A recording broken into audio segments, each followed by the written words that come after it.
کوٹھی کے لالچ میں آخر کار اپنی جان گنوا بیٹھا تھا۔ اس بد نصیب کی رحم انگیز موت اپنی جگہ تھی اور دوسری طرف رکشی بھی غائب ہو چکی تھی۔ بکاری کے بیان کے مطابق اسے لے جانے والا A2 تھا۔ 3 دن پہلے جہانگیر پراسرار طور پر غائب ہوا اور اب رکشی دن دہاڑے اپنے گھر سے اٹھا لی گئی تھی۔ مجھے یوں محسوس ہو رہا تھا جیسے میری لاہور میں موجودگی کے دوران کراچی کے حالات کچھ عجیب سی نہج پر چل پڑے تھے جن کا بظاہر کوئی سر پیر نظر نہیں آتا تھا۔ لے دے کر بس یہی ایک امکان ذہن میں آتا تھا کہ ان لوگوں سے یقینی طور پر کہیں نہ کہیں کوئی ایسی سنگین بے احتیاطی سرزد ہوئی تھی کہ A2 بذات خود فوری طور پر کراچی کے معاملات میں دلچسپی لینے پر مجبور ہو گیا تھا اور اس نے کراچی آتے ہی سب سے پہلے رکشی پر ہاتھ ڈالا تھا جو میری دوست اور ہمدرد تھی۔ ایک دن میں 2 بار A2 سے ٹکراؤ ہونا کوئی معمولی بات نہیں تھی اور دونوں ہی بار حالات کے تحت ہم دونوں ایک دوسرے کا کچھ بگاڑے بغیر اپنی اپنی راہ پر ہو لینے پر مجبور ہو گئے تھے اور اس ساری جمع تفریق کے نتیجے میں کبڑا بکاری بے موت مارا گیا تھا۔ اس وقت میرے ذہن میں رہ کر ایک نام سر ابھار رہا تھا، عزیز احمد، جو کسی زمانے میں قاسم کا دست راست ہوا کرتا تھا۔ پھر قاسم کی موت کے بعد کچھ روز کے لیے وہ لاپتہ ہو گیا اور جب تنظیم کی طرف سے قاسم کا منصب رکشی کو سونپا گیا تو اس نے بکھرے ہوئے لوگوں کو یکجا کرنے کی کوشش میں عزیز احمد سے بھی رابطہ قائم کیا، لیکن عزیز نے 2 ٹوک الفاظ میں اس کے لیے کام کرنے سے انکار کر دیا۔ پھر مجھے A2 کے بریف کیس میں سے کاغذ کا ایک پردہ ملا جس پر عزیز احمد کا نام لکھا ہوا تھا۔ اس بارے میں تھوڑی ہی دیر پہلے رکشی سے معلوم ہوا تھا کہ عزیز نے ان دونوں بندرگاہ کے علاقے میں 3 درجے کا ایک ہوٹل خریدا ہوا تھا اور شام کو عموماً وہیں پایا جاتا تھا۔ A2 کے بریف کیس سے اس کا نام برآمد ہونے کی وجہ سے اس کی ذات میرے لیے اہمیت اختیار کر گئی تھی اور میرا خیال تھا کہ اس سے مجھے کوئی نہ کوئی اہم سراغ ضرور مل سکے گا، لیکن میرے لیے کرنل زوار زیدی کی کار اب مخدوش ہو چکی تھی۔ A2 اسے دیکھ چکا تھا اور دور سے بھی پہچان سکتا تھا۔ مجھے خیال آیا کہ کہیں A2 کار کے نمبروں کے سہارے رجسٹریشن آفس سے کار کے مالک کا سراغ نہ لگا لے۔ ایسی صورت میں وہ کرنل زوار زیدی پر اپنی توجہ مرکوز کر دیتا اور پھر یہ معلوم ہوتے ہی کہ کرنل ایک جوان لڑکی کا بھی باپ ہے، اس کے ذہن میں غزالہ کا نام ابھر آتا جس کی تصاویر کی تنظیم میں خاصی تشہیر ہوئی تھی۔ پھر غزالہ کی شناخت کے ساتھ ہی دشواریوں کا ایک نیا باب کھل جاتا۔ میں نے فوراً ہی گاڑی راستے میں چھوڑنے کا فیصلہ کر لیا۔ شہر کے ایک بارونق علاقے میں کار پارک کر کے میں ٹیکسی سے گھر روانہ ہو گیا۔ گاڑی کیا ہوئی، مجھے ٹیکسی سے برآمد ہوتے دیکھ کر غزالہ کے باپ نے لاٹھ مار انداز میں سوال کیا تھا۔ رات چوری ہو گئی، میں نے مسکراتے ہوئے کہا۔ اس کی آنکھیں حیرت سے پیشانی پر جا چڑھی۔ کیا کہہ رہے ہو؟ ابھی صبح تو تم لکھ گئے ہو۔ راستے میں چھوڑ آیا ہوں، آپ کو اس کی چوری کی رپورٹ درج کرانا ہے، میں نے کہا اور وہ اس اقدام کا سبب معلوم کرنے پر تل گیا۔ میں نے اسے اختصار کے ساتھ مقصد سے آگاہ کیا تو وہ فوراً ہی رپورٹ درج کرانے روانہ ہو گیا۔ اسے خدشہ تھا کہ اگر کار کی بازیابی میں تاخیر ہو گئی تو وہ کہیں سچ مچ نہ چرا لی جائے۔ اس کے جاتے ہی غزالہ میرے پاس آ پہنچی۔ بہت جلد واپس لوٹ آئے ہیں آپ؟ ہاں، رکشی کو بد دعا لگ گئی تمہاری۔ کیوں، کیا ہوا اسے؟ اس نے حیرت سے سوال کیا۔ میرے پہنچنے سے پہلے A2 اسے اٹھا لے گیا، مجھے وہاں الجھائے رکھنے کے لیے ایک بکاری کو وہاں چھوڑ گیا تھا اور اس مقصد میں پوری طرح کامیاب رہا۔ رکشی کو کہیں پہنچا کر واپس آیا تو میں وہیں بکاری کے ساتھ الجھا ہوا تھا۔ تو کیا وہ پہلے ہی رکشی کی طرف سے کھٹک گیا تھا؟ بظاہر تو یہی معلوم ہوتا ہے۔ اس وقت وہ میرے ہاتھوں سے بال بچا ہے۔ اگر وہ بکاری اس کے ہاتھوں نہ مارا گیا ہوتا تو A2 اس وقت میرا قیدی ہوتا۔ کیا یہ ممکن نہیں کہ رکشی نے A2 کے ساتھ مل کر آپ کو گھیرنے کی کوشش کی ہو؟ وہ پوری کہانی خاموشی کے ساتھ سننے کے بعد بولی۔ A2 کو سگنل دے کر خود ہی وہاں سے کھسک گئی ہو تاکہ آپ کی نگاہوں میں بدستور اچھی بنی رہے۔ کوڑی تو بہت دور کی لائی ہو، میں نے مسکراتے ہوئے کہا۔ کبڑے بکاری نے بھی جو کچھ بتایا اس سے یہی ظاہر ہوتا ہے کہ رکشی اپنی مرضی سے A2 کے ساتھ گئی تھی، لیکن سوال یہ پیدا ہوتا ہے کہ اسے ایسا کرنے کی کیا ضرورت تھی؟ جہاں تک میں اس کے مزاج کو سمجھ سکا ہوں وہ بہت ضدی عورت ہے۔ اسے اپنے فیصلے تبدیل کرنے پر آمادہ کرنا بہت مشکل کام ہے۔ ایک بار وہ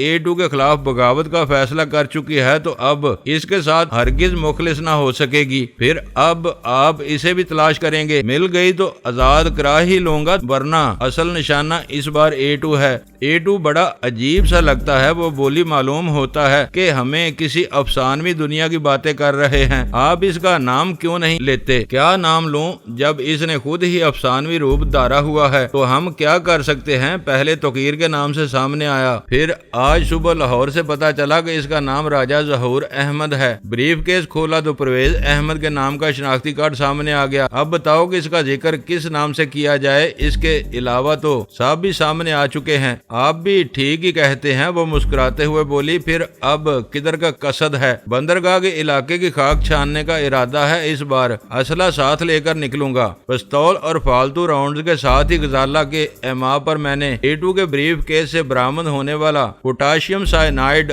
کی شیشی ایک سرنج سمیت ساتھ لے لی اور پھر وہاں سے روانہ ہو گیا۔ پہلے میرا ارادہ تھا کہ ایک چکر فیکٹری کا بھی لگاؤں گا، کیونکہ ادھر کے معاملات سے میں کافی عرصے سے لا تعلق ہو کر رہ گیا تھا۔ میرا خیال تھا کہ طویل اور ناکام نگرانی کے بعد فیکٹری کا پیچھا چھوڑ دیا گیا ہوگا، لیکن پھر میں نے پروگرام بدل دیا۔ A2 شہر میں موجود تھا اور میری یہاں آمد سے بھی پوری طرح واقف تھا۔ وہ سوچ سکتا تھا کہ شاید میں موقع ملتے ہی فیکٹری کا رخ کرنے کی کوشش کروں، ایسی صورت میں میرا وہاں جانا قیامت سے کم نہ ہوتا۔ میں نے نگینا سینما کے قریب ٹیکسی چھوڑ دی۔ ٹیکسی سے اتر کر میں سگریٹ خریدنے کے لیے ایک دکان کی طرف بڑھ گیا۔ عزیز کا ہوٹل کدھر ہے چاچا؟ میں نے دکاندار کو سگریٹ کے پیسے دیتے ہوئے سرسری لہجے میں سوال کیا۔ عزیز کا ہوٹل؟ دکاندار نے اشتباہ آمیز نظروں سے میری طرف دیکھتے ہوئے دہرایا، پھر رازدارانہ لہجے میں بولا، خریدنا ہے یا بیچنا ہے؟ میرے لیے اس کا رد عمل غیر متوقع تھا۔ لہجہ بھر کے لیے تو میں بکھلا گیا، لیکن فوراً ہی سنبھالا لے لیا اور مسکراتے ہوئے سوال کیا، وہ کیا بیچتا اور خریدتا ہے؟ چرس، افیون، ہیروئن، ولایتی دارو، ہر چیز کا سودا کرتا ہے۔ تم کیا لایا ہے؟ نہ لایا ہوں نہ لے جانا ہے، میں نے مسکراتے ہوئے کہا، اور وہاں میرے گاؤں کا ایک چھوکرا کام کرتا ہے، اسے اس کی ماں کا خط پہنچانا ہے، میں کوئی غلط دھندا نہیں کرتا۔ پھر روٹی کدھر سے کھاتا ہے بابو؟ وہ بگڑ کر تلخ لہجے میں بولا، دال چاول پان سبزی بیچو تو کارپوریشن سے انکم ٹیکس والے سب سر پر آنے لگتے ہیں۔ چرس ہیروئن کو قانون مانتا ہی نہیں، جتنا چاہے بیچو اور خریدو، اس کا نہ حساب دینا پڑتا ہے۔ کیس جائز کاروبار پر ظلم یوں ہی بڑھتا رہا تو ایک دن سب راستے پر لگے ہوئے ملیں گے۔ میں خود یہی کام کرتا ہوں، بڑا دے دلا کر بھی 4 پیسے کما لیتا ہوں، باقی سب تو دھندا ہے۔ اس دل جلے کی گفتگو دلچسپ تھی، لیکن میرے پاس اتنا وقت نہیں تھا، لہٰذا میں نے اس موضوع کو آگے بڑھانے کے بجائے اسے عزیز کا ہوٹل یاد دلایا تو وہ ہنس پڑا اور خفت آمیز لہجے میں بولا، معاف کرنا بابو، ذرا دماغ کو گرمی چڑھ گئی تھی۔ پہلے میں بھی یہ سب کچھ برا سمجھتا تھا اور ہر وقت پریشان رہتا تھا، جب بکنے کی نوبت آئی تو پوڑیاں پوے اور ادے بیچنے لگا۔ اللہ معاف کر دے کہ ابھی میں خوشحال ہوں۔ وہ مجھے عزیز کے ہوٹل کا راستہ بتانے لگا اور میں یہ سوچنے پر مجبور ہو گیا کہ خرابی کہاں تھی۔ معاشرے میں خرابیاں دن بدن ناسور کی طرح پھیلتی جا رہی تھیں۔ 15-20 برس پہلے بھی خرابیاں تھیں، لیکن انہوں نے شہر سے کسی کی مسلمہ اقدار کا درجہ حاصل نہیں کیا تھا۔ رشوت خور چھپے ڈرتے ڈرتے رشوت لیتا تھا، ملاوٹ کرنے والا دلیر نہیں تھا، اسی قدر ملاوٹ کرتا تھا کہ گاہک کو شبہ نہ ہو سکے، ہر ایک سے چھپ کر اپنا شوق پورا کرتا تھا۔ لیکن اب تو آوے کا آوا ہی بگڑا ہوا نظر آنے لگا تھا۔ رشوت حق سمجھ کر کھلے عام طلب کی جا رہی تھی، بے غیرتی کے ساتھ کھلے بندوں سودے کیے جاتے تھے۔ ملاوٹ تجارت کا ایک بنیادی رکن بن چکی تھی، ہر شے بے خوف ہو چکے تھے، اعتراض کرنے والوں کے دانت سے لے کر ہاتھ پیر تک توڑ دیے جاتے تھے۔ ایسا معلوم ہوتا تھا جیسے تمام طاغوتی طاقتوں نے باہمی تعاون کا معاہدہ کر کے اچھائیوں کو جڑ سے اکھاڑ پھینکنے کا تہیہ کر لیا تھا۔ اللہ کے اس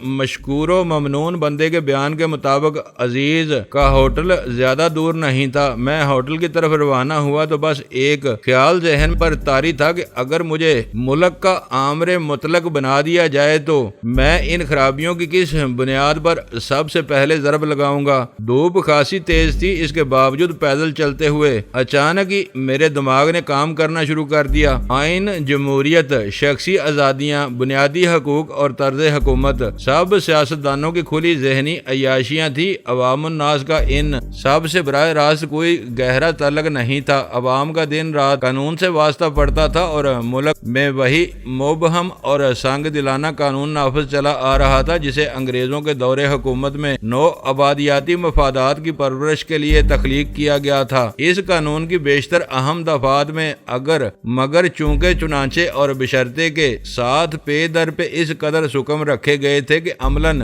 یہ قانون افسر مجاز کے ہاتھوں میں کھلونا بن کر رہ گیا تھا۔ جب تک انگریز اس خطے زمین پر حکمراں رہا، سارے قوانین کو ان کی اصل روح کے مطابق نافذ کراتا رہا۔ وہ اگر مگر چونکہ چنانچہ وغیرہ کا سہارا صرف اسی وقت لیتا تھا جب اس کے نو آبادیاتی مفادات پر براہ راست کوئی ضرب پڑنے کا امکان ہوتا تھا، اور ایسے مواقع پر عموماً بدترین فیصلے صادر ہوتے تھے۔ دیگر حالات میں وہی کچھ فیصلہ کیا جاتا جو قانون کی کتابوں میں اگر مگر سے پہلے درج تھا۔ پھر انگریز بہادر دو قوموں کو پروانہ آزادی تھما کر اپنے ڈوبتے سورج کو سہارا دینے چلا گیا۔ ان نو آبادیاتی قوانین کے اصل روح اپنے آقاؤں کے ساتھ ہجرت کر گئی اور اس خطہ زمین پر صرف قانون کے بے روح اور سپاٹ الفاظ رہ گئے جن کا نفاذ کالے آقاؤں کے ہاتھ میں آ گیا۔ خاک و خون کے ہولناک بگولوں کی گرد بیٹھی تو ان کالے آقاؤں نے قوانین کو دیکھا اور بالکل انگریز کے سے انداز میں ان کا نفاذ شروع کر دیا۔ آزادی کے ساتھ فرق یہ پڑا کہ پہلے اگر مگر کو صرف اور صرف نو آبادیاتی مفادات کے لیے حرکت میں لایا جاتا تھا، اب کالے آقاؤں نے بطور آزمائش اس حکم کو ذاتی مفادات کے لیے آزمانا شروع کر دیا۔ وہ وارداتیں حیرت ناک حد تک کامیاب ثابت ہوئیں اور یوں ملک میں ایک بری روایت چل نکلی تو نیک نیت لوگوں کو بتدریج پسے پشت لے گئی۔ جو قانون کا جتنا زیادہ اور پکا محافظ تھا، اسی قدر اس کا کام آسان تھا۔ افسران مجاز کی شبابدید پر اتنے بڑے بڑے فیصلے چھوڑ دیے گئے تھے کہ اگر افسر کے دل میں بے امانی آ جائے تو وہ محض ایک سودے میں عمر بھر کی کمائی حاصل کر سکتا تھا۔ ظاہر ہے کہ اس قسم کی مفاہمت پر ہر کس و ناقص کے بس سے باہر تھی، لہذا ساری مہم کا رخ تجارت پیشہ طبقوں کی طرف ہوتا چلا گیا، جو اپنے نفع نقصان کا تمام تر بوجھ صارفین کی جیبوں پر منتقل کرنے پر قادر تھے۔ گاہے گاہے دوسرے بھی تختہ مشق ستم بنتے رہے، لیکن بدنیت لوگوں نے اس کھیل میں پوشیدہ باری منافعت کو فوراً بانپ لیا۔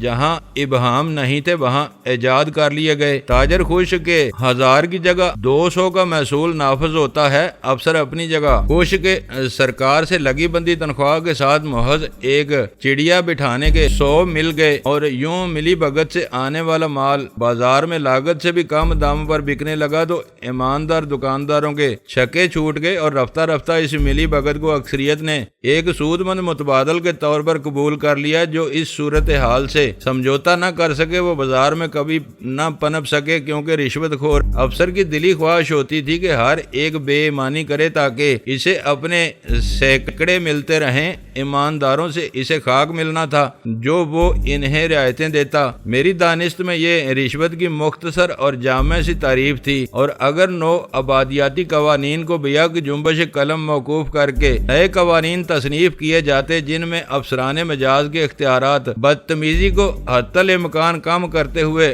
ہر جرم کی واضح اور غیر مشروط تعریف کے ساتھ اس کی سزا بھی مندرج کر دی جاتی تو معاشرے سے بے شمار خرابیاں خود بخود مفقود ہو جاتی۔ اچانک میرا پیر ایک گڑھے میں جا پڑا، شدید جھٹکا سا لگا، لیکن میں کوشش کر کے گرنے سے بچا رہا۔ میں نے فوراً ہی چلتے چلتے سوچنے کے سلسلے کو خیر باد کہا اور سگریٹ سلگا کر گرد و پیش کا جائزہ لیتا ہوا آگے بڑھنے لگا۔ آخر کار میں بتائے ہوئے پتے پر ایک بے نام ہوٹل کے سامنے پہنچ گیا، جہاں دوپہر کے وقت بھی خاصی بھیڑ نظر آ رہی تھی۔ میں کسل مندانہ انداز میں ٹہلتا ہوا ہوٹل میں داخل ہو گیا اور خالی میز کی تلاش میں نگاہیں دوڑانے لگا، لیکن ہوٹل میں کوئی میز خالی نہیں تھی۔ میں بڑھ کر ایک ایسی میز کے گرد جا بیٹھا جہاں پہلے سے ایک ادھیڑ عمر مزدور براجمان تھا۔ میرے بیٹھتے ہی ایک نوخیز لڑکے نے پانی سے بھرا ہوا اسٹین لیس اسٹیل کا جگ اور